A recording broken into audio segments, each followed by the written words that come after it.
firmly. Make sure your back is straight.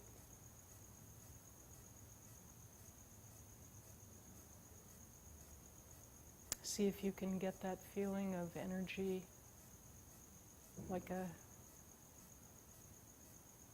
shaft of energy running up from the base of your spine up through the top of your head in a straight line.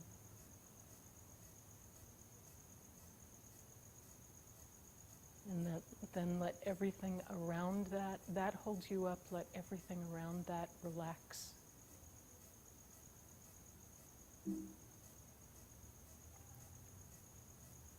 And settle.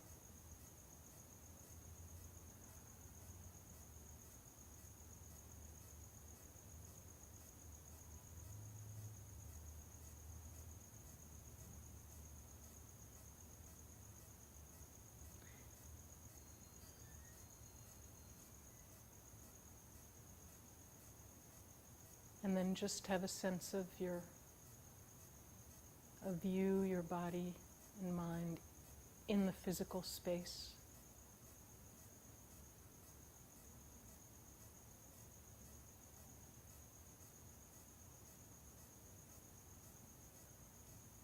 Maybe the feel of the breeze on your skin.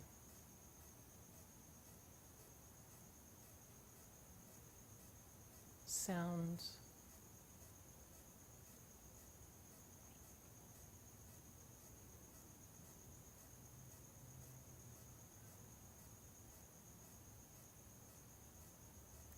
And then bring your focus, your awareness into your body. Let it withdraw from the space.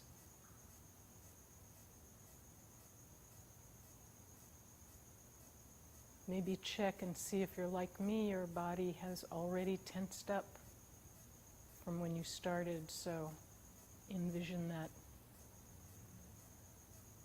energy again up through your spine, and then everything relaxes around it with your awareness in your body.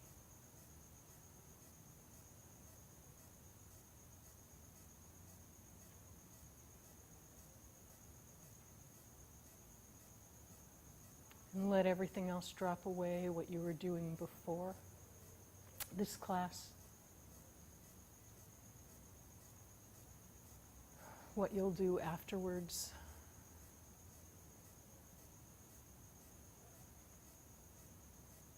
Just being in the present, and a great way to be in the present is to just bring your attention to your breath. It's something that you're always doing in the present.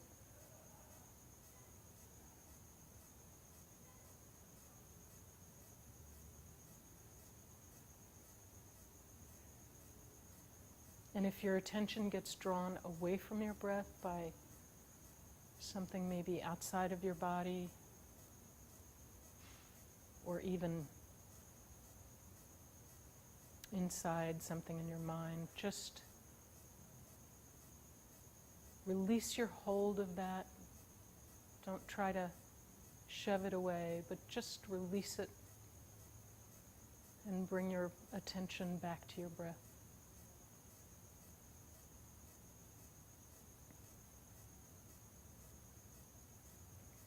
Not controlling it, just watching it.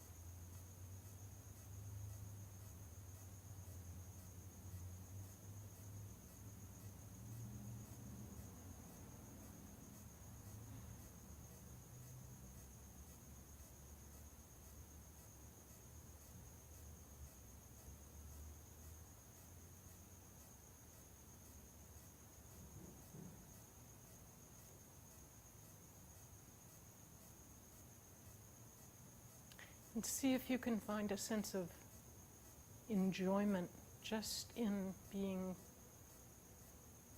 quiet like this, settled.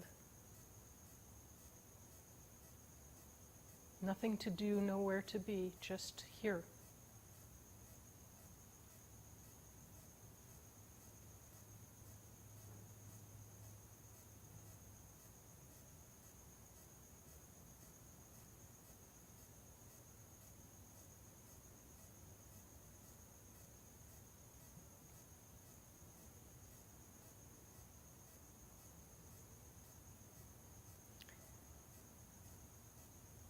a great association with any time you know that you're feeling enjoyment or pleasure is a sense of gratitude for the opportunity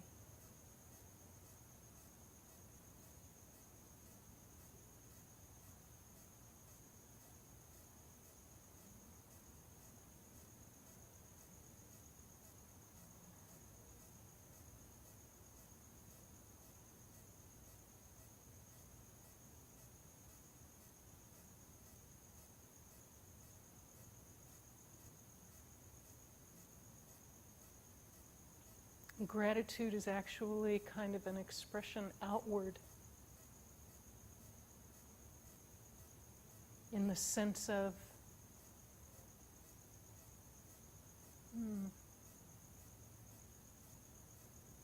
you're grateful for something, grateful to something.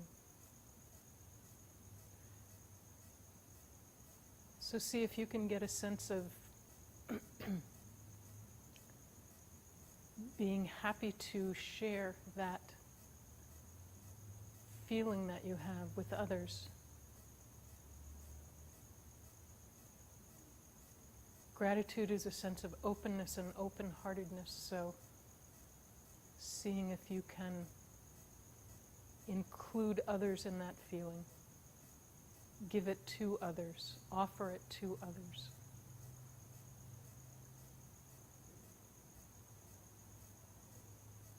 Takes nothing away from your own experience of it, it just opens it and expands it.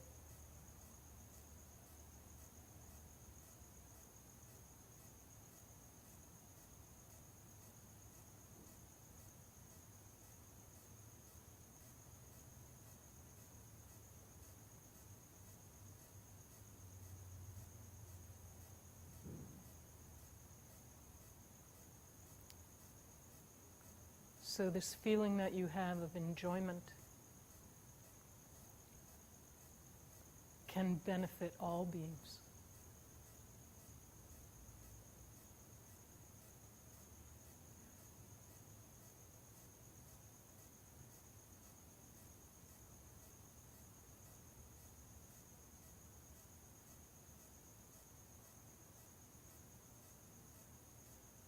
And when you're ready, you can bring the meditation to a close.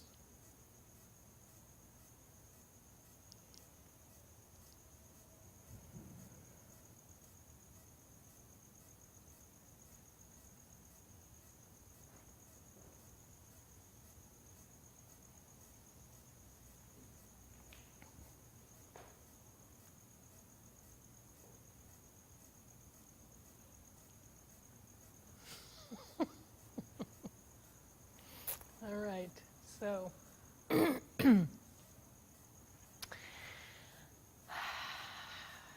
how did the exercises go this week? Did you do them? Yeah? I got one of the folks who told me that they couldn't be here tonight said, but I have to give you my report on how the exercises went, so any thoughts or comments or?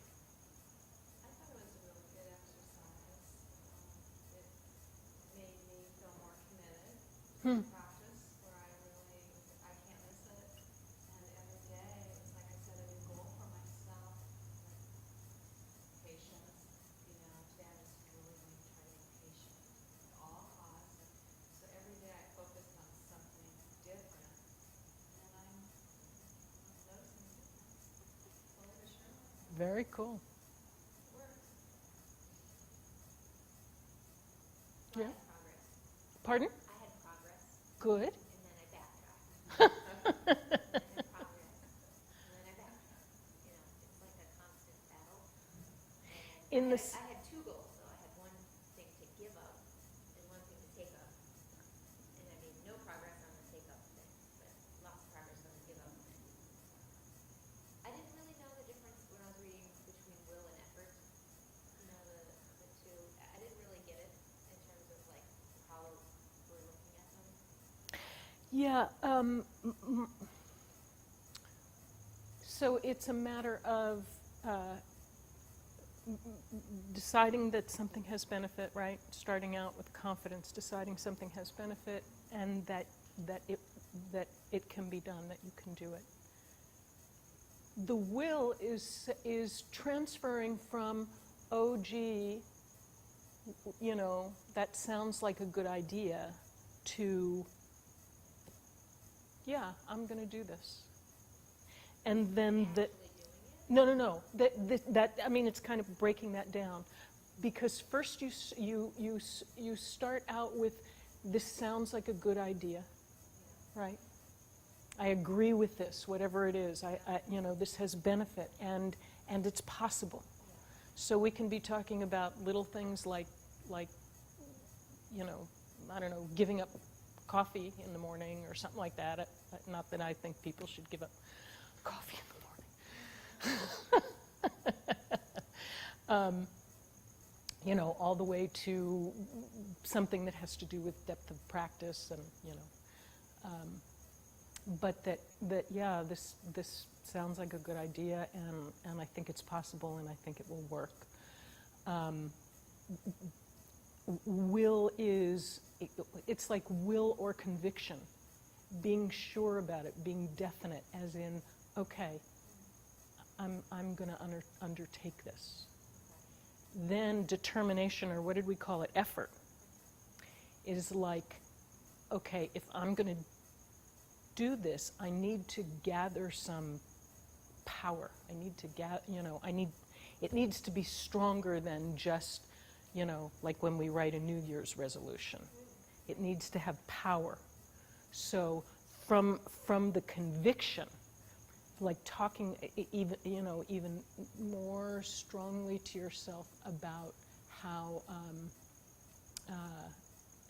you know, its benefits, its importance, right? It's not like just a trivial thing.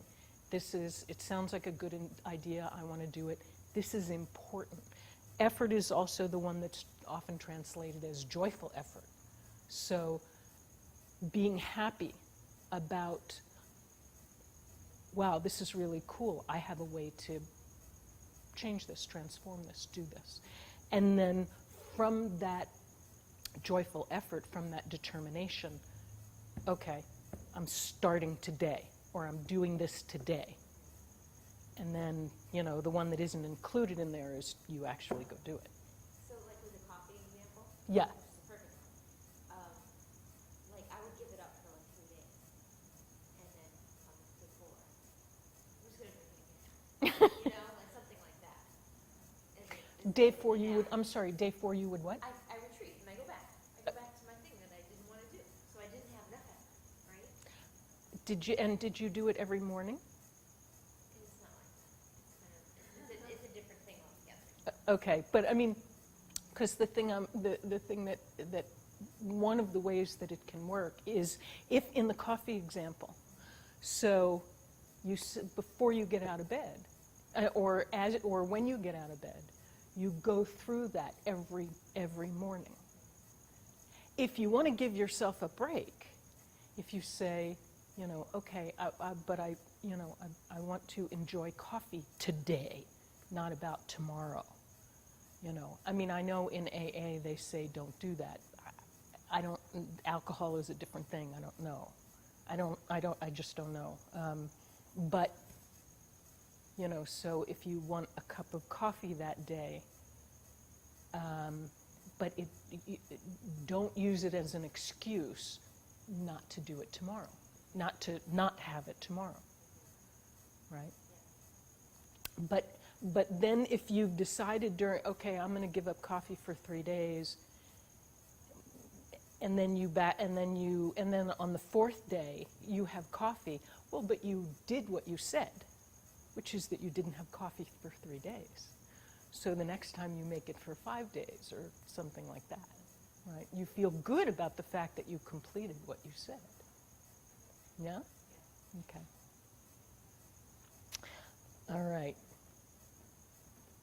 Anybody else?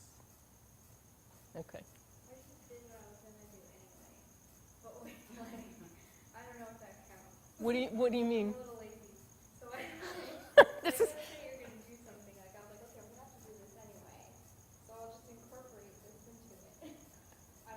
Right, like, Yeah. okay, I'm going to not be lazy about driving to work.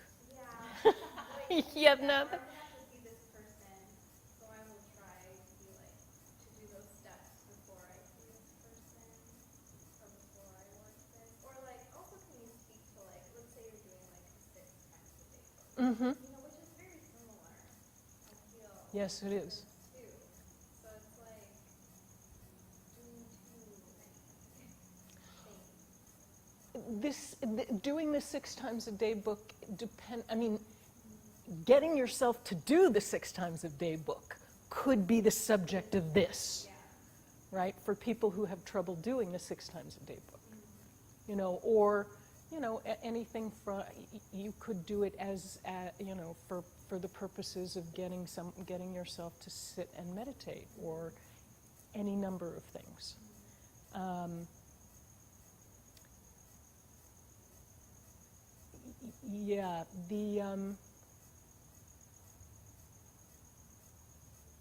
Yeah, the 6 times a day book, I mean, this isn't a different approach. It's in the same ballpark.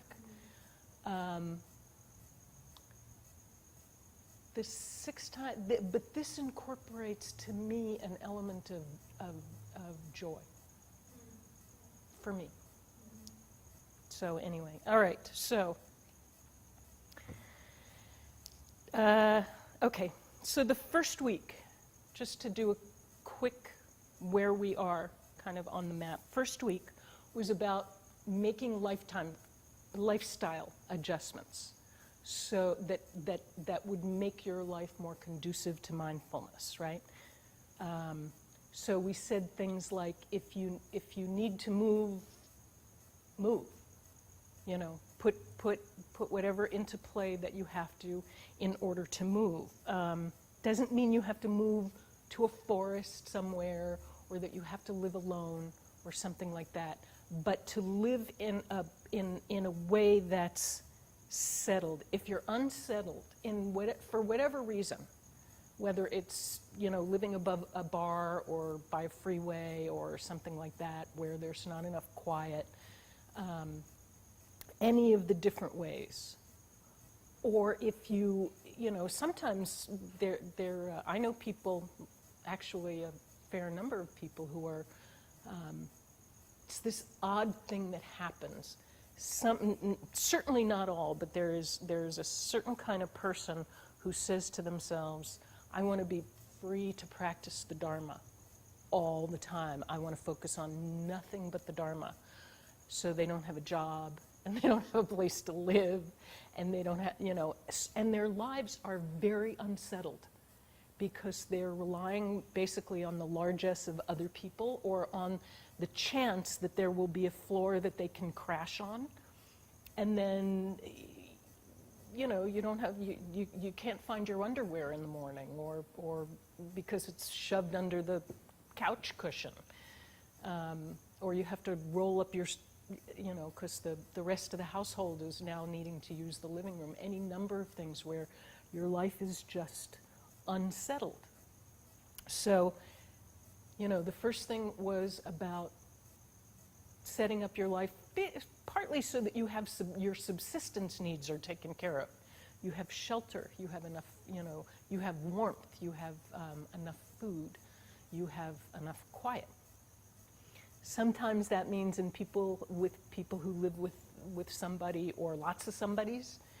Sometimes that might mean trying to bring the decibel level of the room, of the place down a little bit, or maybe at least for a period of time. So that's like just about doing what's necessary physically so that you will be able to, because if it's not taken care of, then a lot of your effort is going to be devoted to just subsistence, right? Where am I going to sleep tonight? Where am I going to sleep next week? How am I going to, you know? So you get that stuff taken care of so that you'll be able to then do the work of quieting your mind. Then the second one we talked about was getting unbusy. And this, you know, it's it's kind of unique to this time in history, or maybe to the Western world, that we think that being busy is a virtue. We think that being busy is a good thing.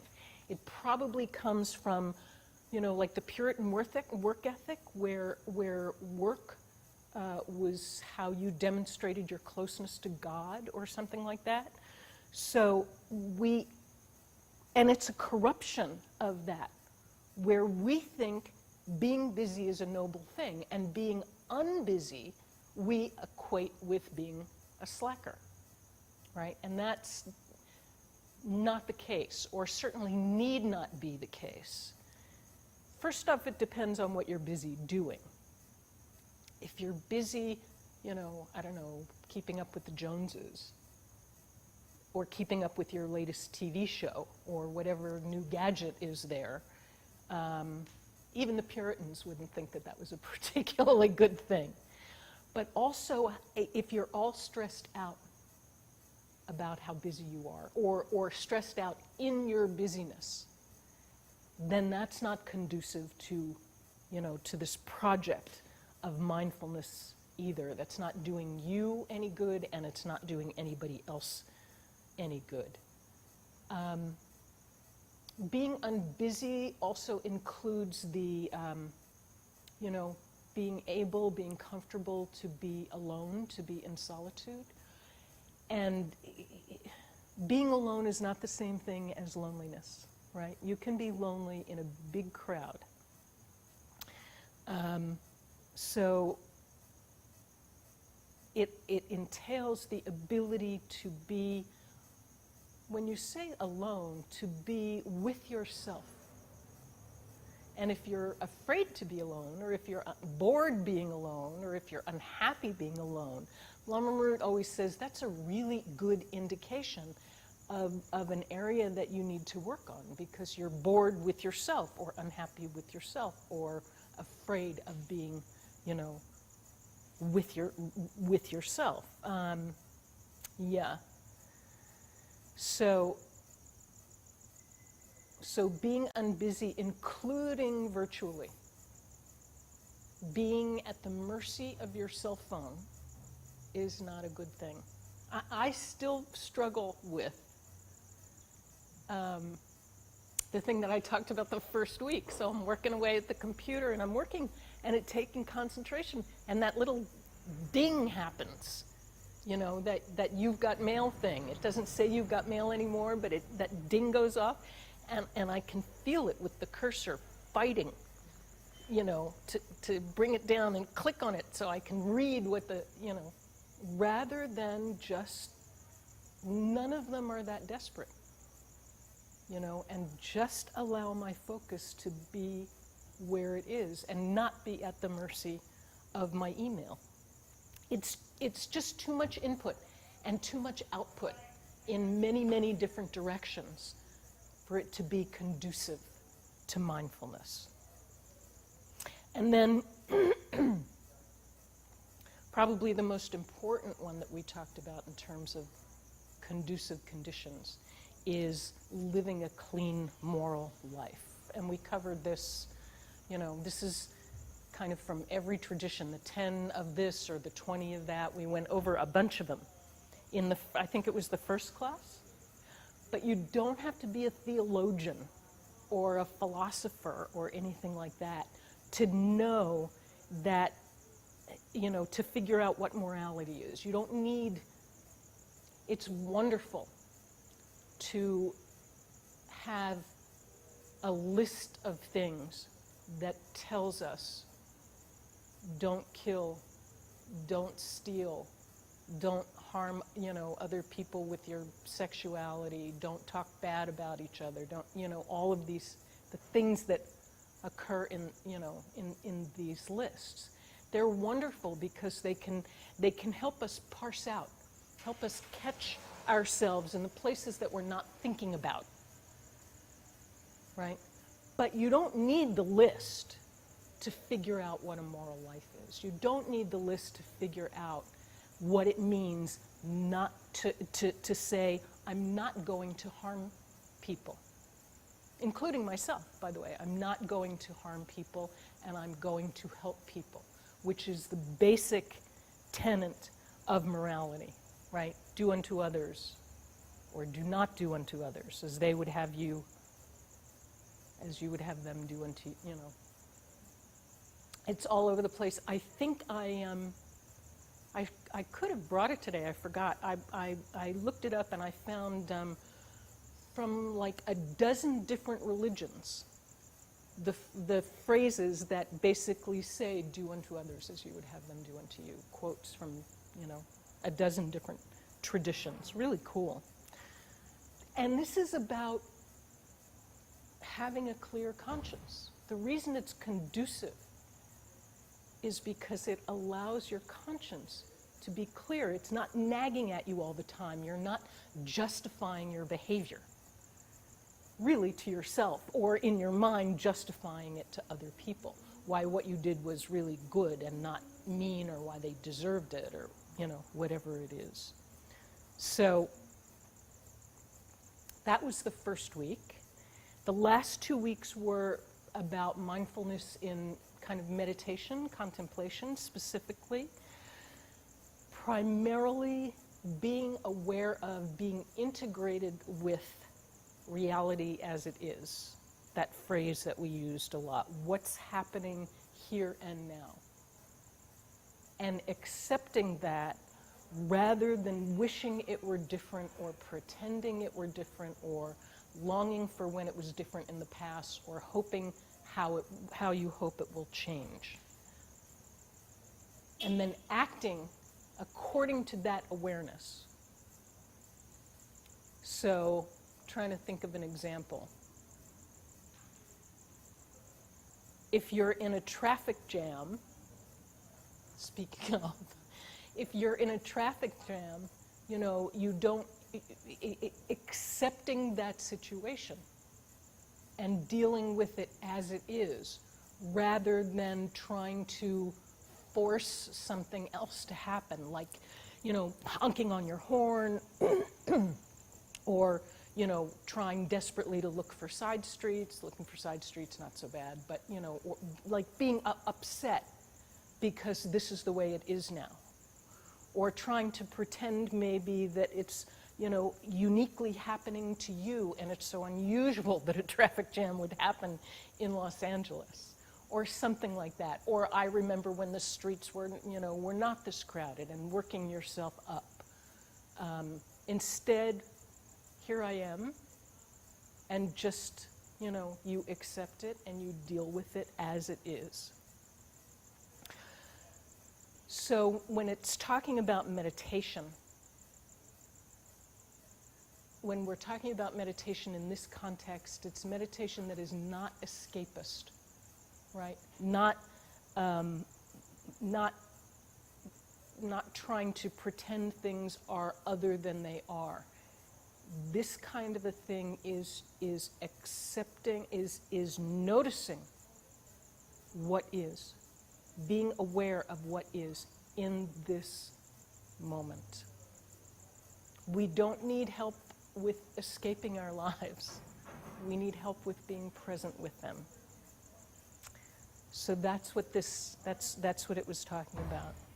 The rest of the course, which is the next 3 classes, are about living mindfully in the world, which applies to both meditation and not meditation. This is from the Guide to the Bodhisattva's Way of Life, Master Shantideva, the God of Peace. And just in case you think, you know, in Hindu traditions, outsiders think that they think, oh, there's the God of peace, and then there's the God of war, and then there's the God of love, and then there's the God of, you know, of food or sleep or whatever it is. And at first blush, when you look at it, like if you're talking to a Hindu, they will say, yeah, you know, there's Vishnu, and there's Parvati and Ganesha. But if you push them, they'll say, oh, well, there's really only 3. And if you push them again, they will say, yeah, there's really only 1.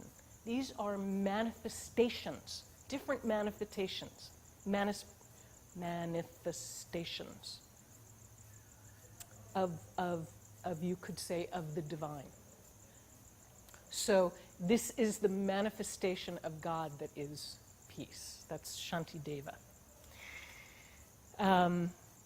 Yeah, it's one of the main texts of the Indian Mahayana tradition. It got translated into Tibetan and is now one of the mainstays of pretty much every kind of Tibetan Buddhism.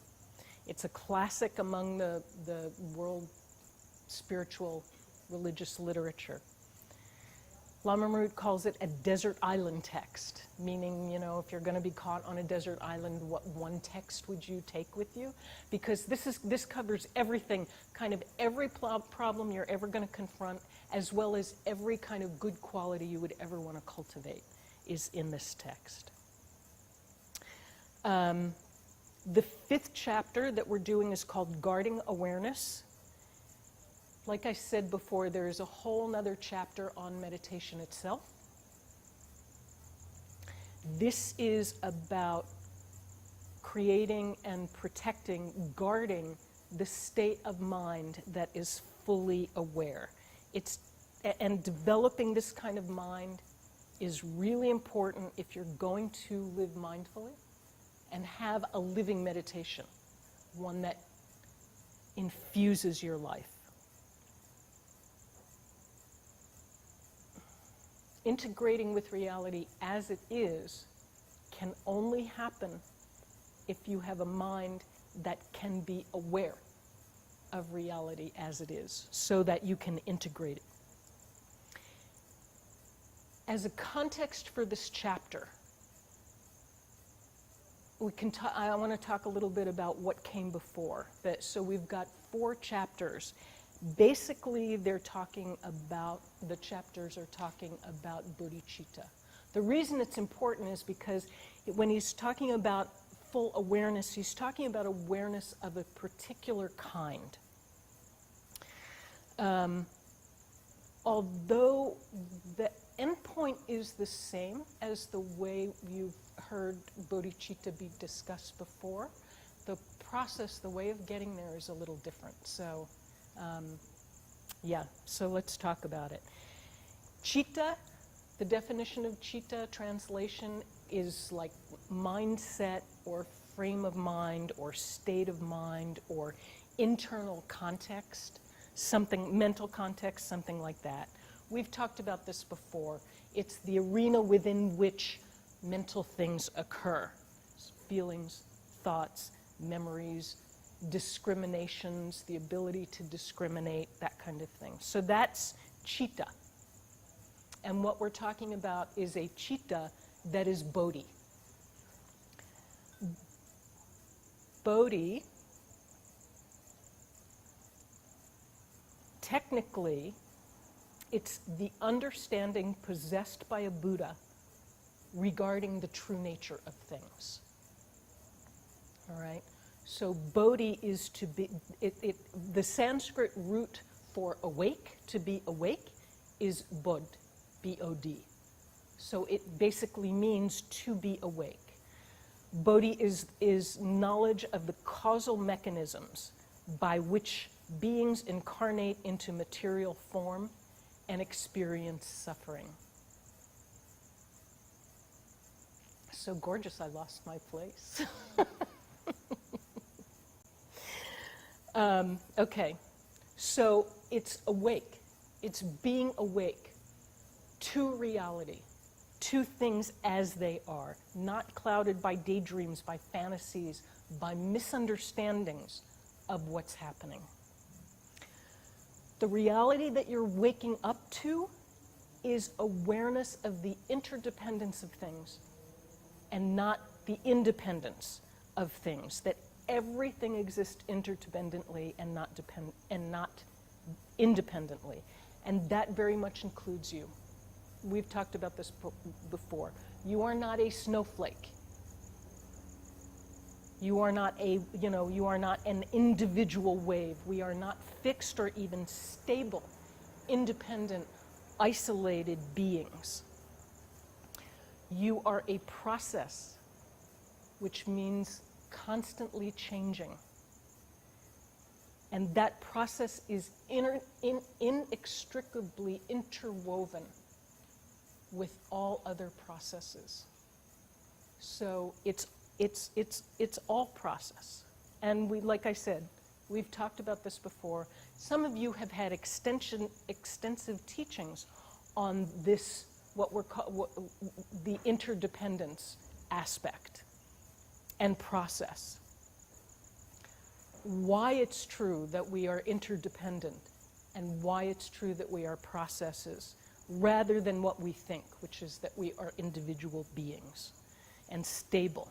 It has to do with the emptiness of things and the workings of karma. We'll be doing a class devoted to emptiness and karma sometime next year.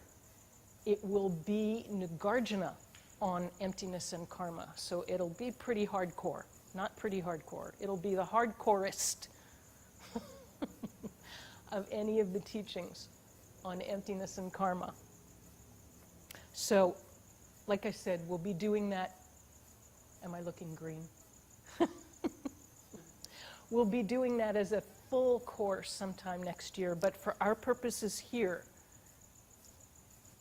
we're in the ballpark of understanding this, yeah? Questions? Yeah, okay. Oh, when we're talking about the individual snowflake and integrating with the process, don't think that that means then that your identity, that it's about subsuming your identity within a group, okay? Even if that group can be, you know, you and your partner, or you and your pet, or, you know, you and your job, or it can even be, you know, like what in the academy we called identity politics. You know, the group that is women, the group that is white, the group that is a United States citizen, the group that is a Buddhist. These kinds of groups. It's not a matter of, okay, I'm not an individual Lauren, but I am part of this group. And that, I mean, it is true that we can destabilize this sense of, you know, isolated individual independentness through an interaction with a group and a connection with a group. But that can still leave the problem, unless the group is all sentient beings and all the, you know, and all the processes that make up the world in which you live, that group is still exclusionary. There is still an element of, well, if we're talking, you know, if the group is woman, then there are, you know, there are all those men that are not part of my group, and I don't need to care about them. So it's not about being a member of a group doesn't fix the problem. I'm not saying don't be members of groups. You know, you can't avoid it, just like you can't avoid, and why would you want to avoid? You know, I know I'm Lauren, you know. Why would I want to deny that I'm Lauren, that I'm a, you know, that I'm a woman, that I belong to certain kinds of groups? It wouldn't make any sense. That's not reality either. But that's not the whole of the story. So you've got, you know, when we talk about the snowflake self or the wave self. So I had this analogy. When, you know, okay, so I'm not the wave self, the individual wave, I'm the ocean. So then identify with a group, like as though it's the set of waves. You guys know that waves break in sets in the ocean. I think usually five, something like that. Can't remember now, to a set. So you're not the wave set either. What you are is, or you're not only the wave set, what you are is the ocean. So, yeah.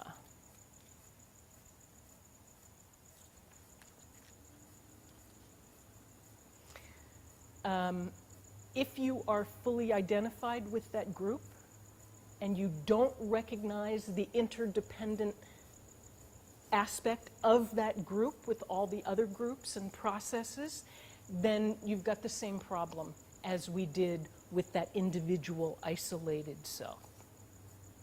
So bodhicitta is the citta that is awake to the reality of interdependence. That's what bodhi means here, which ends the isolation that's inherent in grasping to an individual wave self or a wave set self, and brings us into that state of respect, of caring, of compassion, of love for all beings. It's love other beings as yourself, right? Like from the Bible. There is no greater commandment than this, or the do unto others element. So bodhicitta, which we always talk about as the wish to be awakened, enlightened, for the sake of all sentient beings, who are ourselves. The reason that so that we don't, if we leave it at the wish to be enlightened for the sake of others, that leaves possible the problem of thinking that there is an other who is separate from yourself. And if you believe that, then you are always subject to, well, do I take care of myself or do I take care of that other? Bodhicitta, being awakened, is the realization that self and other are not two distinct things, that taking care of another is taking care of yourself, and vice versa. So this is the awareness that we are creating and that we are guarding. And that's the context of the chapter that we'll be looking at. That's what came before this chapter. It's using mindfulness to guard that mindset, or whatever approximation we have of that mindset. Because if you're like me, you don't live in that space with that awareness. But as close as I can get to it, whatever approximation that I have, to protect it, because it's easy to lose. And even if you get a glimpse of it, some people call it that kind of oceanic feeling. You can, some people say, oh, I get it in ecstatic dance, other kinds of peak experience, even sex. You can have it in a great class. You can have it in all kinds of, where you feel like you transcend, the boundaries a little bit. Like where is the you? Where do you go when you're having an experience like that? Where is the you when you cease to be this snowflake or wave self? When you let the self-consciousness go, that little voice that is nagging at you shuts up. That's getting a taste of your Buddhahood. And that's, they're not states of superiority like, oh boy, now I'm a Buddha. There's like this profound humility because of this great awareness of the connection, of the interweaving.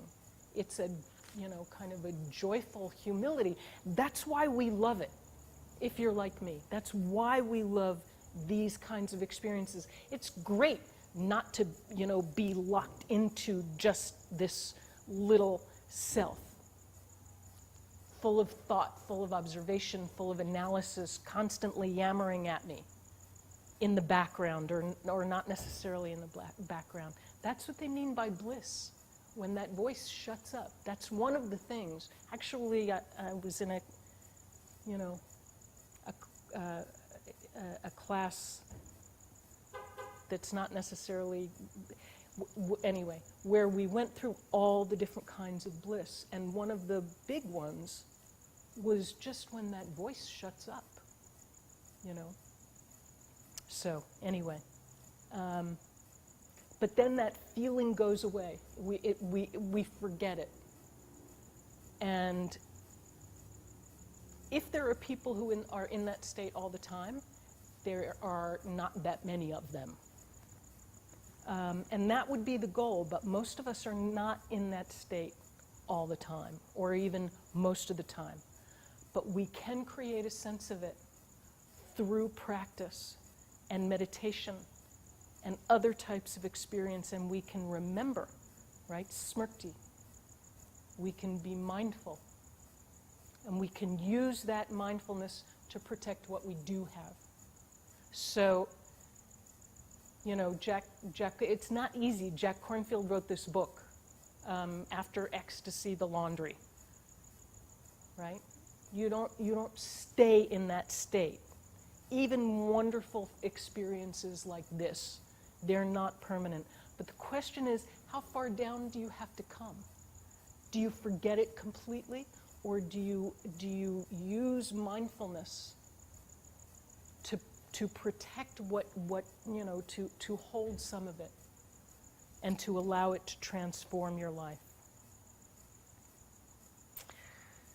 Another part of that is to be content, to be okay with not being in that state all the time, which then kind of brings it back in a weird way, right? Like if you're upset about, I had this great experience, but I'm not there, but now life is petty again. Well, you've just lost it entirely. But if it's like, I had this great experience and I'm grateful for it, and and that it's not that way today, okay, you be content. And in that way, you reconnect with that experience in a very odd way. So you could also say it's about contentment with this being the wave self, the somebody self, as well as the nobody self, as well as the ocean, right? They don't exist. Those two are interdependent. The somebody self and the nobody self, the wave self and the ocean self. They are interdependent in the same way as ultimate reality and conventional reality, right? Can't have one without the other. They are inextricably linked, two sides of the same coin. So the same is true about this, the individual snowflake wave self and this ocean, this nobody self. And knowing both, having wisdom about them, enough to be content with both, that's part of integrating with reality as it is. So that's the prelude to this chapter. That's leading up to this chapter on how to guard awareness. Lama Marut divided the chapter into two. One is called mindfulness in thought, and the other is called mindfulness in action. The text doesn't divide up that way. And we're dividing it into three anyway. But it doesn't, the text does thought and action in both. So when you see the headings at the top of the pages, don't come, whining to me like I would do. But this is about thought, and it's happening in the wrong place. It should be in the action thing. I'm always correcting, Master Shantideva and Nagarjuna. I'm thinking that there's this little voice that's going, you should have put that up here. Put that down here. Okay. There are also selected verses. There are 109 verses. We're not going to do them all. And here we go. Verse 1, with the desire to protect one's practice, one should make efforts to guard the mind. It's not possible to protect one's practice if one does not guard the fickle mind.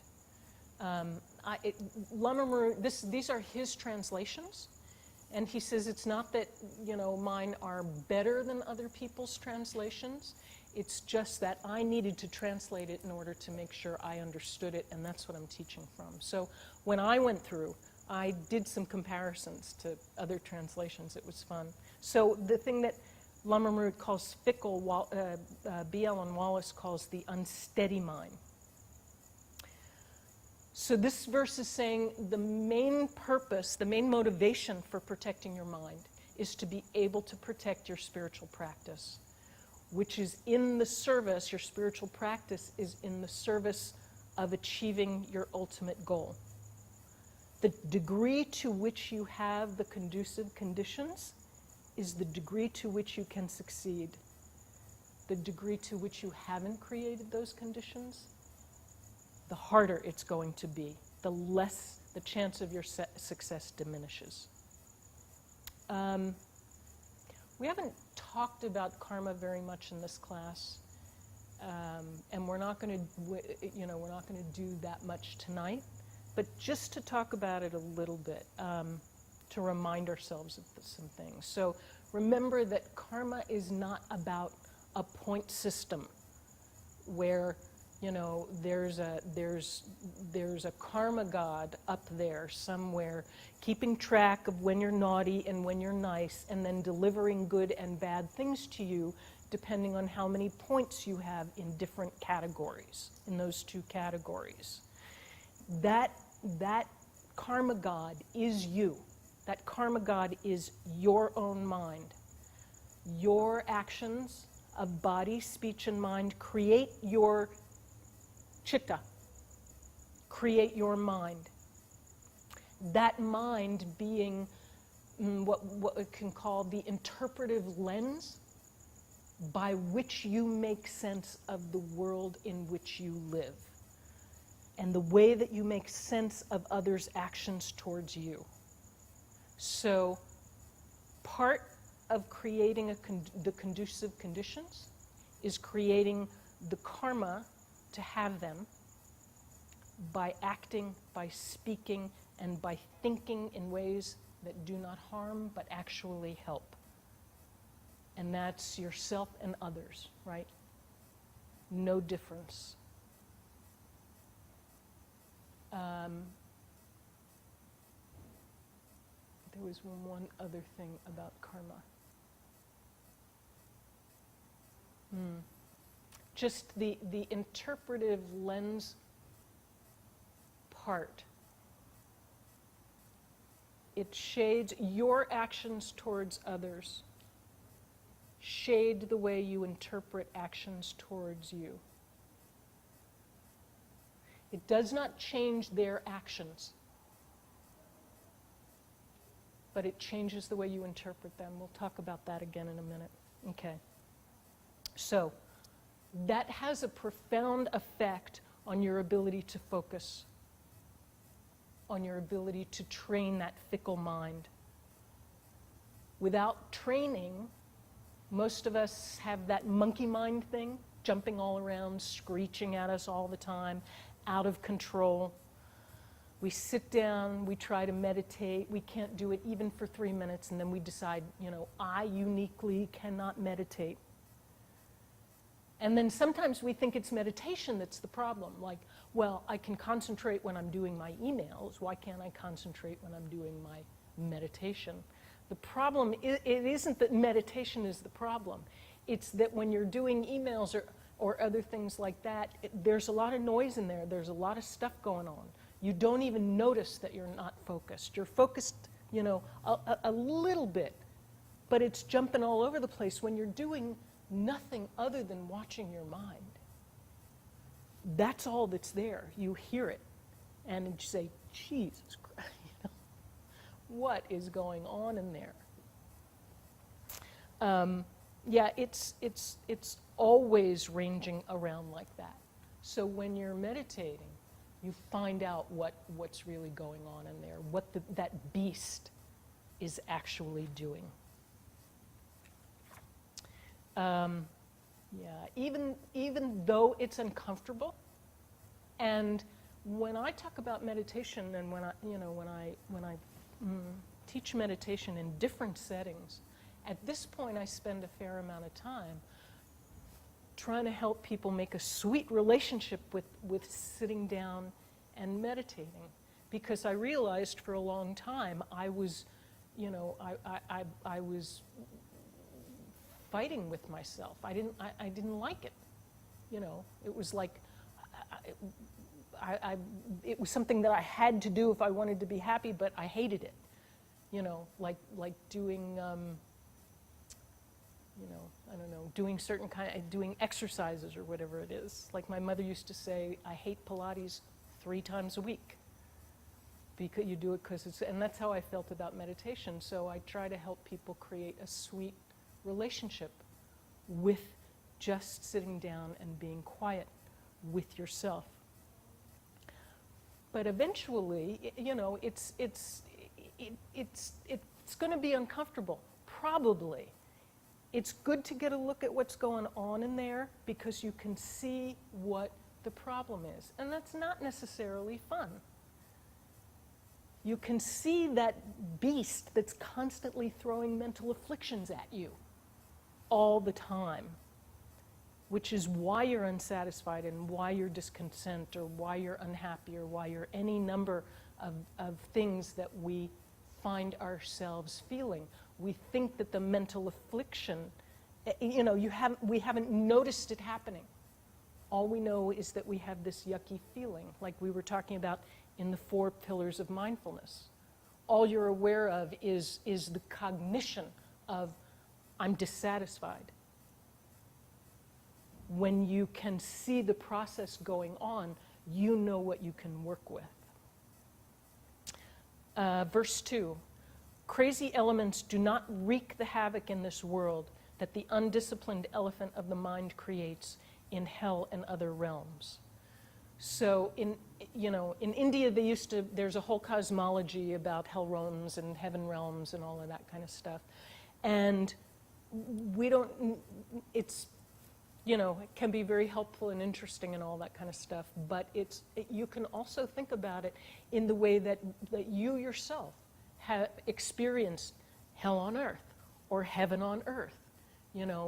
If you're in love and the whole world looks beautiful, or you're going through some torturous event and you are in hell, and that those things can turn on a dime. So an experience with a friend of mine where he was going through a torturous divorce, and he expected it to go on for another 2 years. I won't go into the details. He expected it to be going on for another 2 years, sitting in the courtroom, well, not the courtroom, but the place outside the courtroom, bling, blang, blang, a guy walks by, he's his lawyer, his wife's lawyer, a guy walks by who's some kind of big mucky-muck in the thing, says hello, says what's going on, calls the 2 lawyers over like this, and within 15 minutes, he's divorced. Everything's signed, everything's settled, and he was dumbfounded. I mean, thrilled. But what just happened to my life?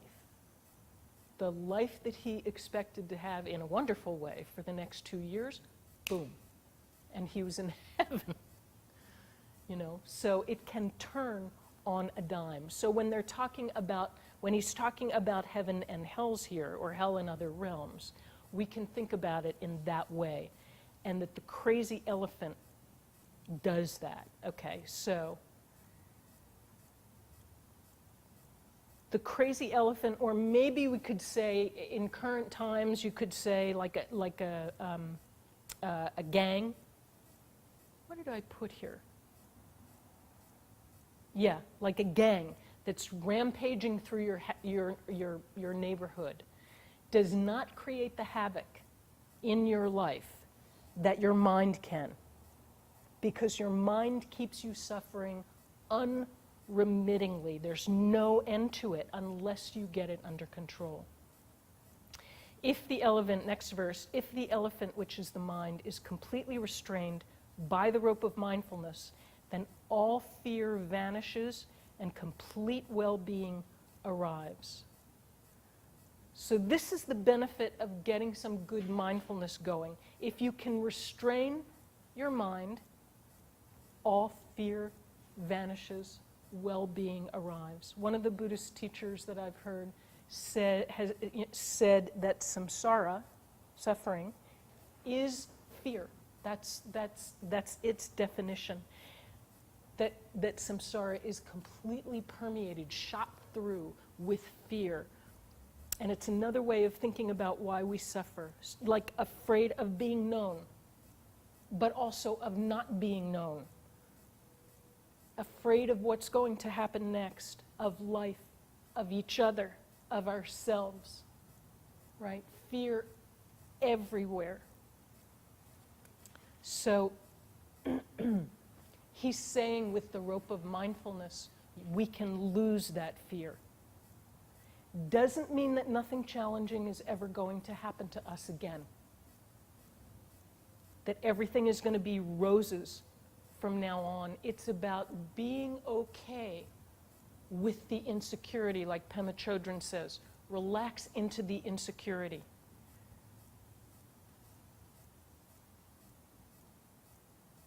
Don't keep trying to find ground. Accept groundlessness.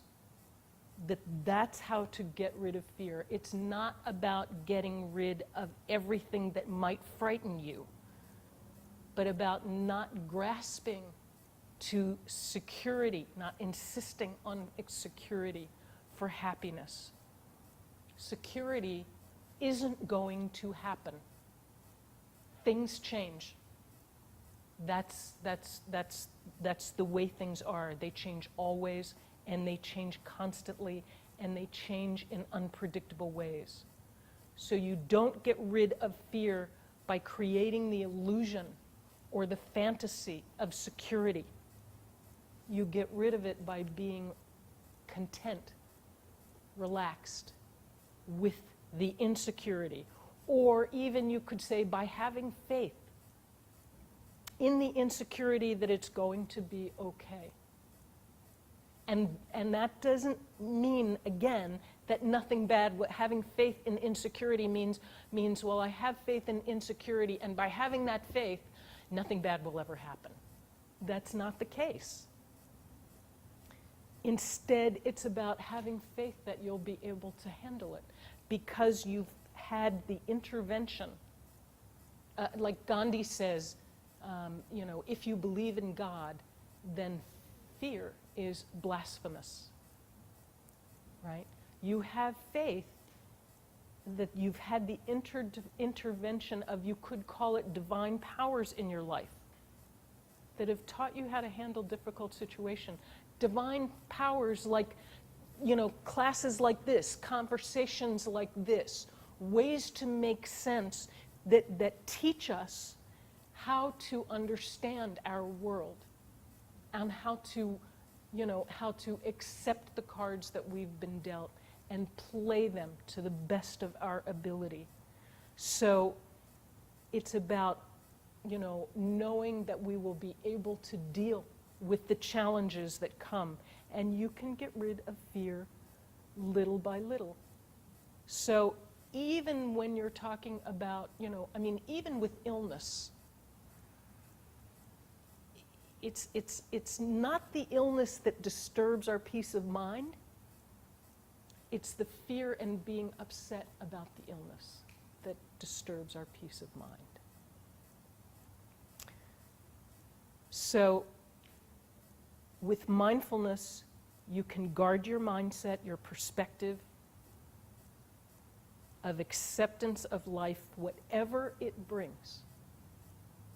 So it's radical acceptance, rather than rejection. And I love, the first time I heard this, when I think of acceptance, I think, maybe others do too, I think of complacency, that thing that cows are, like contented cows or something like that.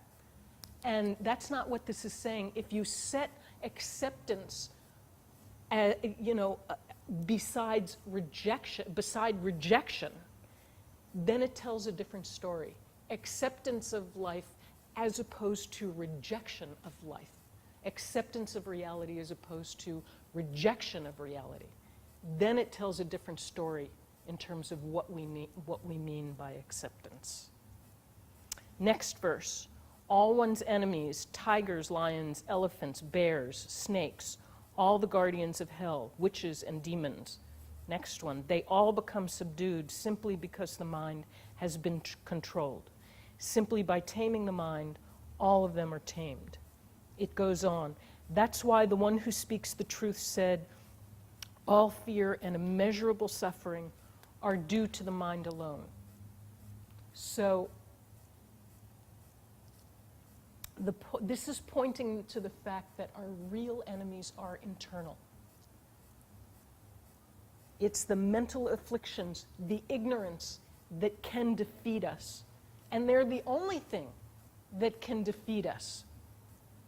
So again, if you update the tigers and lions bit, so you've got terrorists or gangs or crazed and disgruntled people with guns or corrupt nuclear plant managers that are leaking stuff into the ocean or, whatever it is, rogue governments, all these things that we're afraid of, Ebola viruses, all of these things that, that threaten us. You can control fear by your response to them.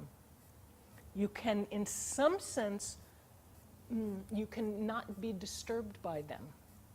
They may hurt you, that's still true. They may even kill you, but death is just death, right? We're talking about a life that is tortured. The real enemy is your fear, your anger, your desire for revenge, your resentment. Those will definitely defeat you. They will defeat all of us. They will ruin our lives and our peace of mind. Who so laboriously devised the weapons of hell? Who laid the burning floor? And where did all those temptresses come from? He's really into temptresses for some reason. The sage declared that all of that has arisen from the evil mind, and so there is nothing else in the three worlds as daunting as the mind. Lama Marut and Alan Wallace both translated this as evil. Lama Marut likes it here because it reminds us that the true evil is internal and that it stems from that voice that's always talking, telling us not only that we are unhappy, dissatisfied, afraid, or worried, but that we should be unhappy, dissatisfied, afraid, or worried. That contentment is for, cows, like I said, too simplistic, too selfish. Things are bad here. We've been disrespected, we've been humiliated, we've been cheated, I've been hurt, whatever it is. All kinds of reasons why we shouldn't, why we can't be happy or compassionate or loving instead of fearful. Happiness is not an unworthy goal and isn't a shallow goal. It's the precondition, and you could say maybe the cause for doing good in the world.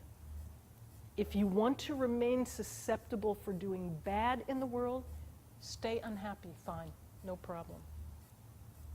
If you want to end that susceptibility, then you need to develop contentment and happiness. The three worlds, just desire realm, formless realm. Like everybody always told me when in the first 5 years of my study, they would name those three and then they would say, don't worry about it. So that's what I'm going to say to you. Here's a place where he skipped a couple of verses. I wanted to include one, though, because the verses are basically reiterating the fact that all these things that we think are external occurrences really happen in the mind. And one of them is a very famous verse. Where would there be enough leather to cover the entire world? The earth is covered over merely with the leather of my sandals, right? To protect your feet, you don't have to cover the whole earth. You just put on shoes. To protect your mind and to be happy, you don't have to change the entire world. You work on it internally.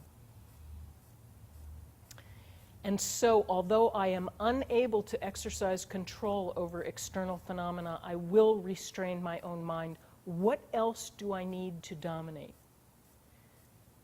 This is a bathroom mirror-worthy verse. It's about micromanaging the universe. We cannot control external phenomenon.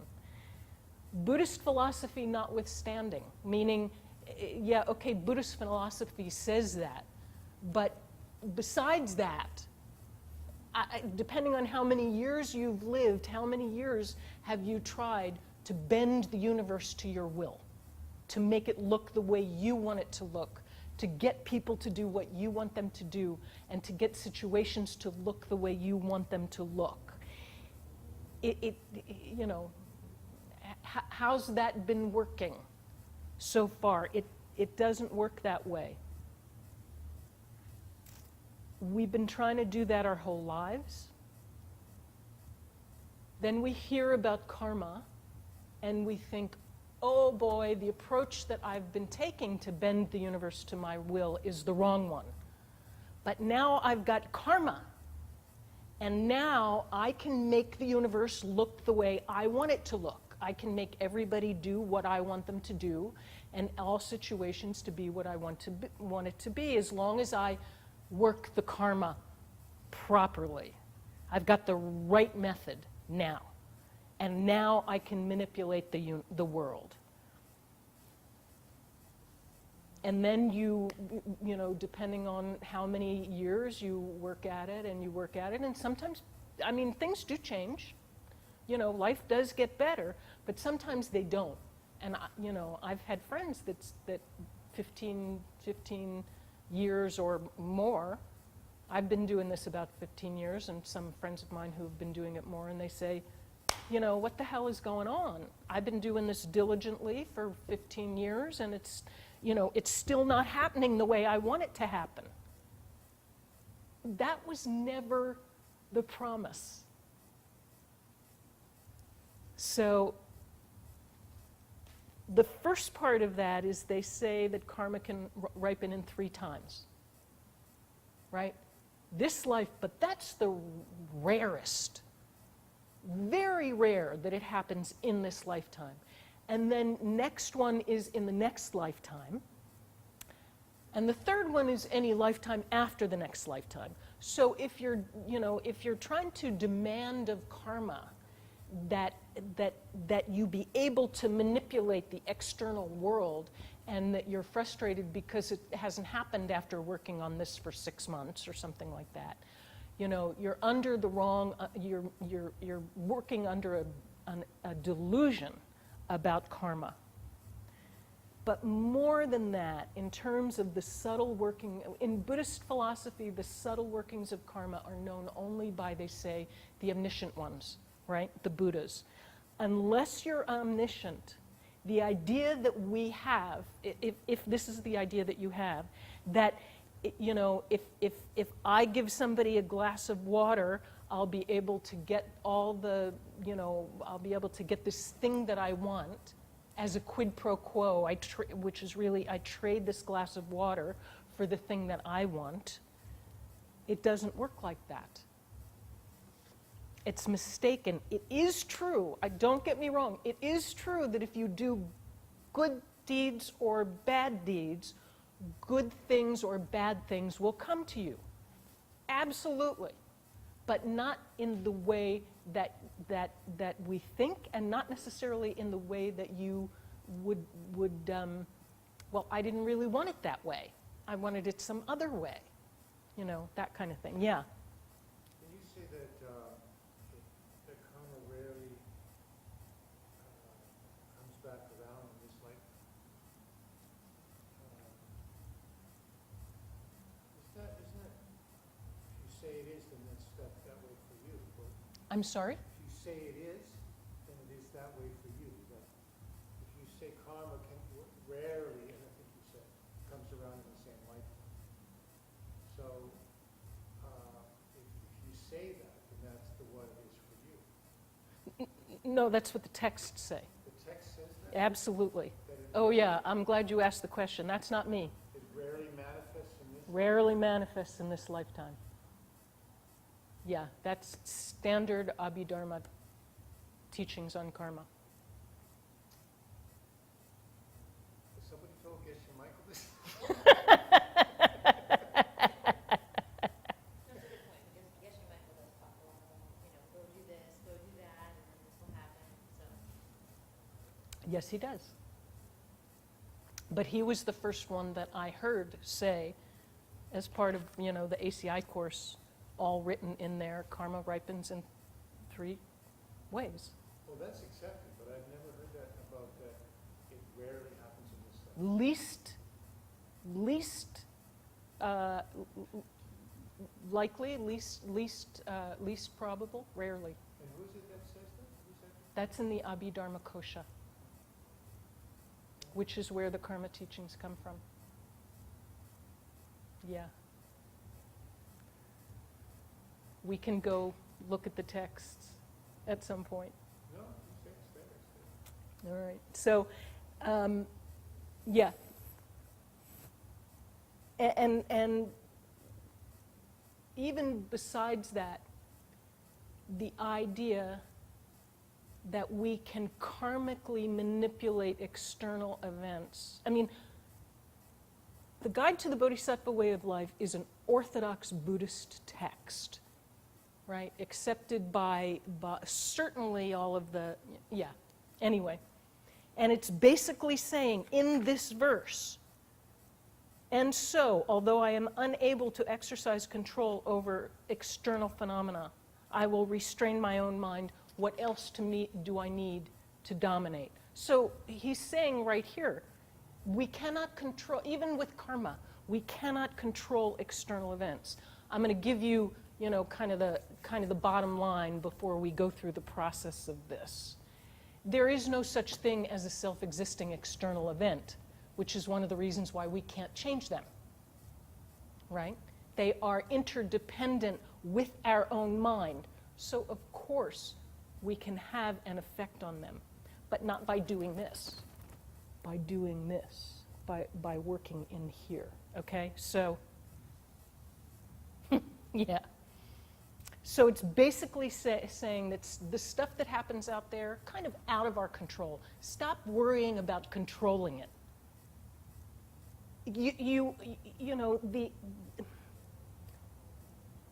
The end of the process is that the external world, you experience the external world differently. Absolutely true. The end of the process of karma. But if you're working to manipulate the external world, that's not going to work. That's not how you do it.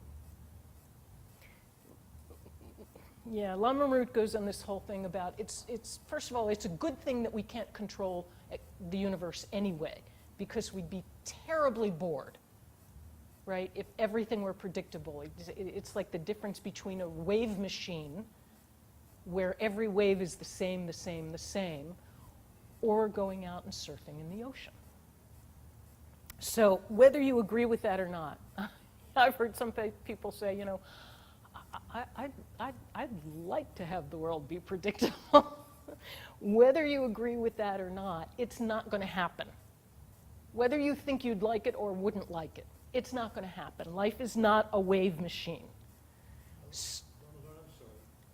Just quick question. Is it that you mentioned the thing about covering the world with leather or just covering the body? So I've heard it taught, once I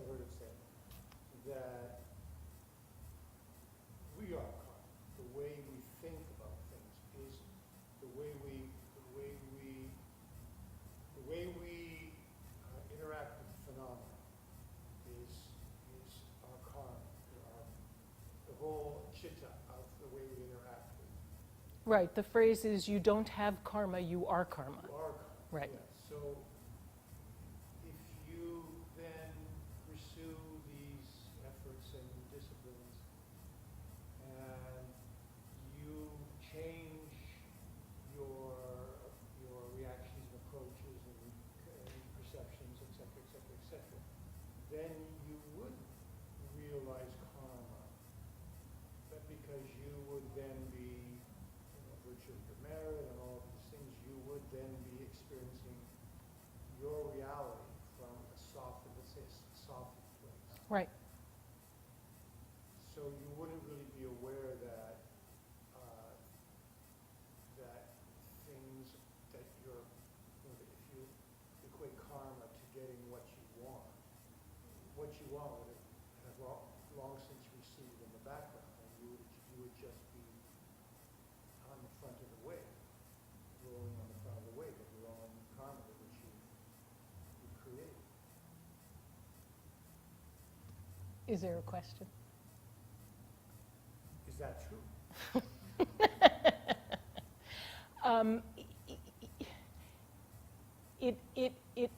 It is true. The point that this is making is that if you're working on karma with this idea that we have about karma, and think it's about changing external events. If I give this, I'll get back something. Then it's, at the very least, it's going to take a very, very, very, very long time. I don't want to say it won't work. I don't know. If you understand, if you're working with karma in the sense of working on your own mental processes, so you're not trying to manipulate the external environment. You can't. He's saying here you can't change external phenomena. Maybe you could put in there parentheses, that way. You change them through working on your own mind, and as well the end, and it's not like when I've succeeded, nothing challenging will ever happen to me again. There's no promise like that in these texts. But you will have changed the chitta, the workings, changed the processes that are going on in there, and you will make sense of these events differently. And then what else do you have except your own sense of the events? There is no such thing other than the sense of the events. So, in the course of the unfolding of the process, your experience of the world does change. But if we go about it from the perspective of trying to, what does he say? Exercise control over the external world? That ain't going to happen. Control your mind. That you can do. And then the external world takes care of itself. Let's take a break here. All right?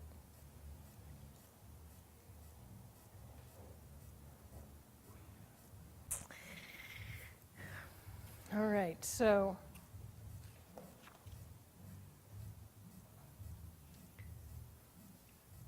that verse is, we don't have the power to control external events. What we do have the power to do is control our minds, and that's all we need to do. Even when acted upon or voiced, if one's thought is dim-witted, there will be no results such as obtaining a high birth, etc., which comes about solely through a mind that has intensity. So, yeah, I'm going to go on. The all-knowing one has said that all recitations of mantras and acts of austerities, even if done over a long period of time, are just useless if the mind is distracted or sluggish. sluggish. If you don't have this intensity, if you don't have this clarity, then you can be, anybody who's done mantras, you can just be, blah, blah, blah, blah, blah. The Lord is my shepherd, I shall not want. I pledge allegiance to the flag, I mean, you guys may not, most of you guys, how many people in this room said the Pledge of Allegiance every morning? Did you? Oh, okay. For some reason, I thought they ended it at the Vietnam War or something like that. No, okay, so, and how many of you, thought about it? How many of you even had any idea what it meant? Right, and you're just going blah, blah, blah, blah, blah, blah, blah, blah. Pledge allegiance. One girl I talked to said she thought it was, I pledge allegiance. And she was like, I want to play allegiance. How do you play allegiance? What's the game called allegiance? So that's what he's, yeah. I have a question about that. Yeah. It's about mantras and about prayers. Jewish tradition, they know a lot of prayers. All the kids learn prayers. Right. Sometimes at 13, they know a full book of prayers. Right. So it's automatic. So do the Tibetans. I would say most of the time it's non-conscious. But Right. It seems to me that it still leaves certain imprints. Like the mantras and the prayers still leave certain imprints that accumulate over time. And then as you learn, especially, they learn them at one point or the other, or you may learn the mantra at one point or the other. And then every time you say it, there's some subconscious awareness, whatever, more or less, of what your what's moving through your mind versus this person sucks, having gotcha. Right. If you've got gati gati, paragati, parasongati, bodhisvaha, and you never know what that means, or you say Bruchataranai Eloheinu melech haolam, and you have no idea what it means, he's saying, this is not me, and this is not even Lama Marut. Master Shantideva is saying, not of much use. Now, when you're talking about a child, this is as an aside, my thought, when you're talking about a child who's learning a prayer, or like when we did the Pledge of Allegiance, if at some point somebody had sat down with us and said, this is what it means, and now you know what it means, and when you say it, think about it, and we had actually done that, then yeah, there would have been a value in saying that over and over and over again. But just, from my experience, did I become more patriotic because I said the Pledge of Allegiance every morning from first grade until the end of junior high, until the 10th grade or something like that? Again, this is not me and this is not Lama Marut, this is Master Shantideva. Even if acted upon or voiced, if one's thought is dim-witted, there will be, now he's pretty hardcore, he's saying there will be no results, such as obtaining high birth, etc., which comes solely through the mind that has intensity. Mantras and austerities, even if done over a long period of time, are useless if the mind is distracted or sluggish. I've said many mantras, hundreds of thousands of mantras, and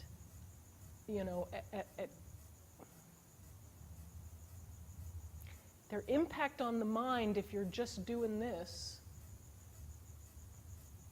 not very much. Now he says none, and I don't know if I would go that far. Far be it from me to say Shantideva is overspeaking himself. But that's what he's saying, that if you're not paying attention to what you're doing, then its effect is, at the very least, greatly diminished. Yeah? I was just going to say, the definition of dim-witted, though, we don't necessarily know what he means by that, right? Someone that might not know the meaning, the true meaning, but yet is very loyal and I looked up. I looked up how Wallace and Batchelor translated that, and I didn't include it in here.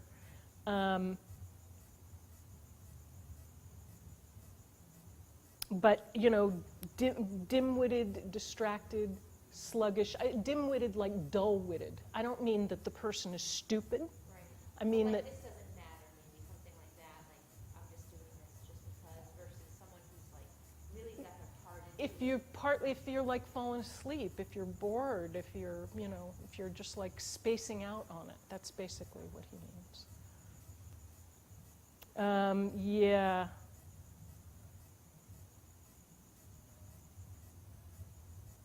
That there's nothing self-existently sacred or powerful about prayers and austerities and mantras, right?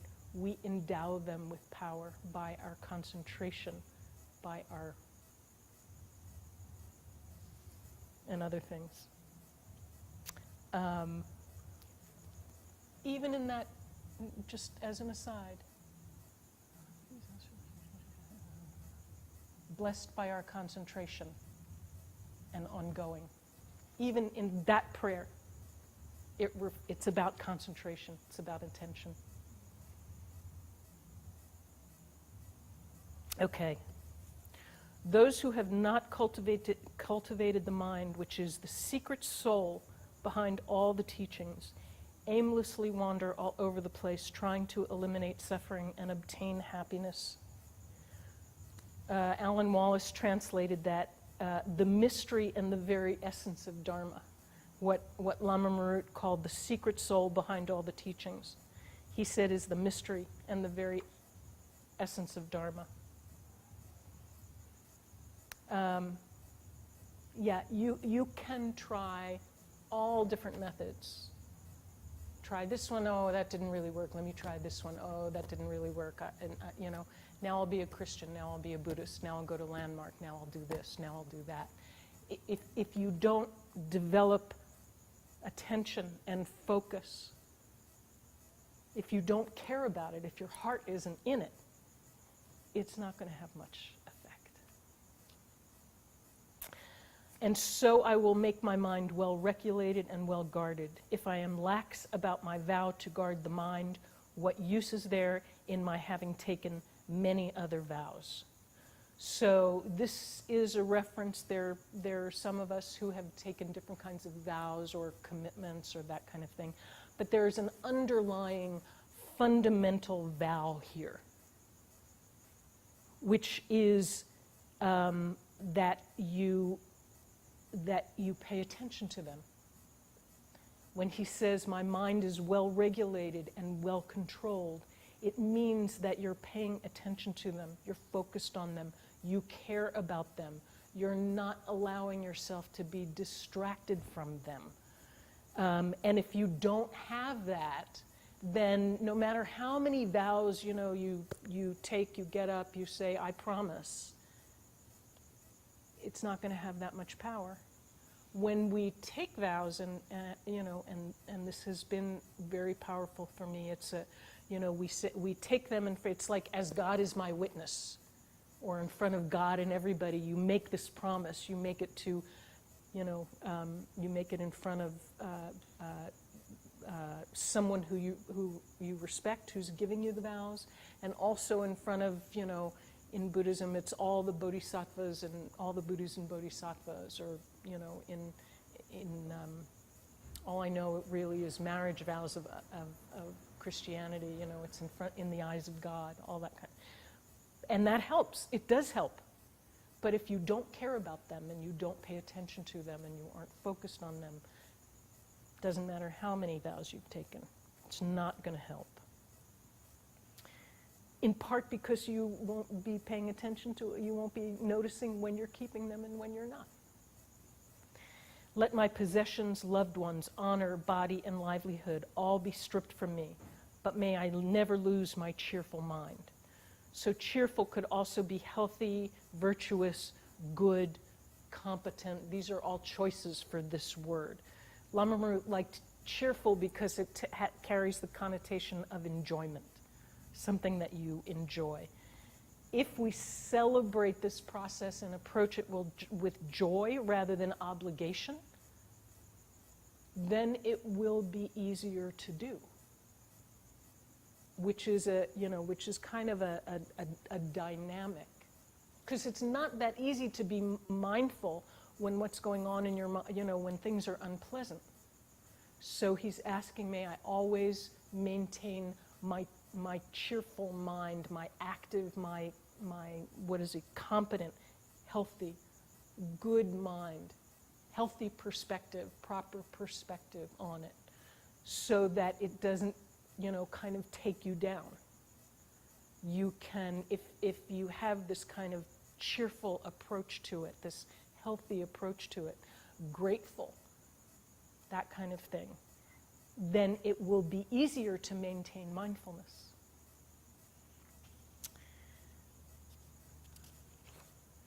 I entreat those who wish to guard their minds to make every effort to keep watch over their mindfulness and full awareness. I'm actually going to move that to talking about that next week.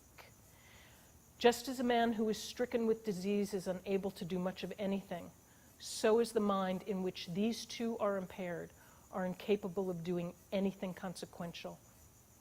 The thing I want to talk about next week is when we're talking about the difference between mindfulness and full awareness. Although he is going to break it out here, which I'll try to do in the next 7 minutes. If the mind lacks full awareness, whatever one hears, contemplates, and meditates upon does not stick in the memory, like water draining out of a leaky vessel. So, when your mindfulness and your full awareness are impaired, you can't do very much. And the lack of full awareness, that's the in one ear and out the other kind of thing that has happened probably to all of us. Sitting in class, it used to happen to me at when I would go see His Holiness, and I've done it, very, very fortunate to do it many times. But for some reason, it's very challenging. So maybe I'd say, well, I'll rest my eyes during the Tibetan part, and I'll wake up for the, But it can be challenging, especially when there's a lot of stuff that you don't understand, or is hard to hear, or is challenging to what you believe. Or when your mind is undisciplined. Even many spiritually educated people, even those with faith and extraordinary determination, become corrupted by the defect which is the lack of full awareness.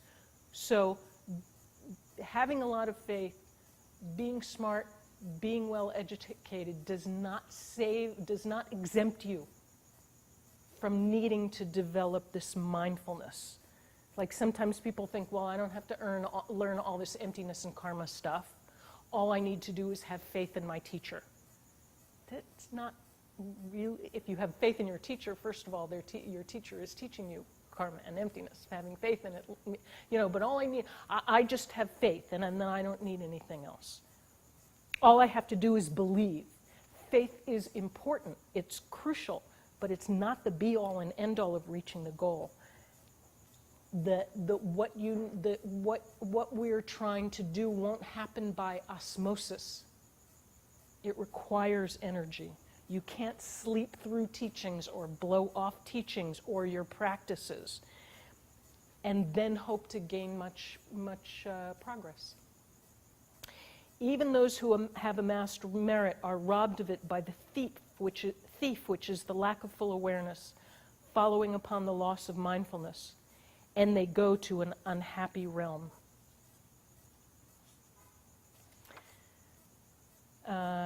This gang of miscreants, the mental afflictions, look for some kind of entry point. When they find a way in, they plunder and destroy life in the happy realms. So this brings up an image in my mind. I see my mind here, and I shouldn't see my mind here as I'm saying that. Mind, heart, mind, this thing. So, but anyway, I have this image of my heart mind, and there's like a gate around it, and the guard is patrol, but it's a kind of a permeable gate, and the guard of my mindfulness is patrolling and there are all these mental afflictions that are trying to sneak in, and the guard can shoo it away, but if the guard is asleep or inactive, he can't get to them. She can't get to them very fast. And then the nagging gets louder and louder until mindfulness is just overcome.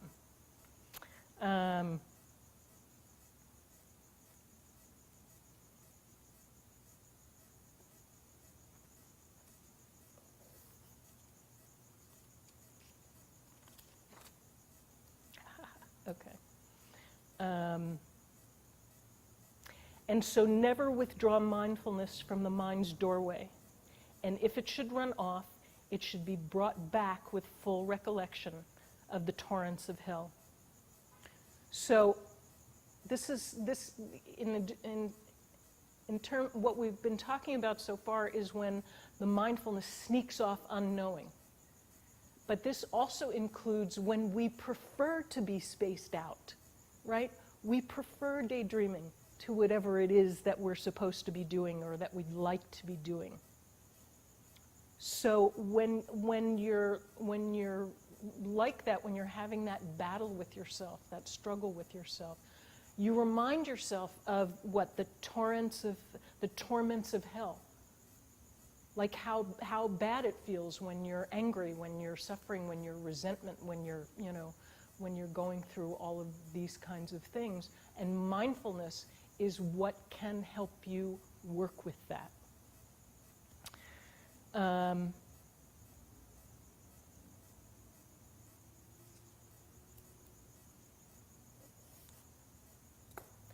Yeah. All right. Let's just talk about the exercise. It says, this is a pretty wild one. For each day for the next week, carve out 15 minutes somewhere in your daily routine. So at work, taking care of the kids, or whatever you do is the main part of your day, where while you are continuing to act to carry out your responsibilities, you practice awareness of your mind. Concentrate on being fully attentive to your mental and emotional responses to outside stimuli. And if during these 15 minutes you discover that your knee-jerk response to any experience that occurs is negative, just remain aware and observant while remaining like a bump on a log, restraining yourself from the impulsive negative response. You can do it. The exercise is only for those 15 minutes. And then you can go and hydrate yourself because you're so exhausted from making the effort. The bump on the log thing is, there were a number of verses that we didn't get to tonight that refer to be a bump on a log.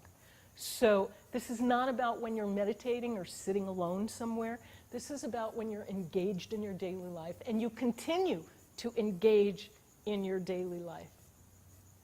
But you engage with a level of awareness about what's going on in your mind. And see if you can catch the thoughts as they arise. It's if you haven't tried it, at first it's kind of disconcerting because you're listening to the person that you're engaged with, and you're also kind of watching your own mind. Right? So it's a little weird, but give it a shot and see what it feels like. And keep a journal of it, and we'll talk about it next week. Thank you very much. Peter, you wanted to make an announcement? No? No. Okay. Okay, cool. Yes, thank you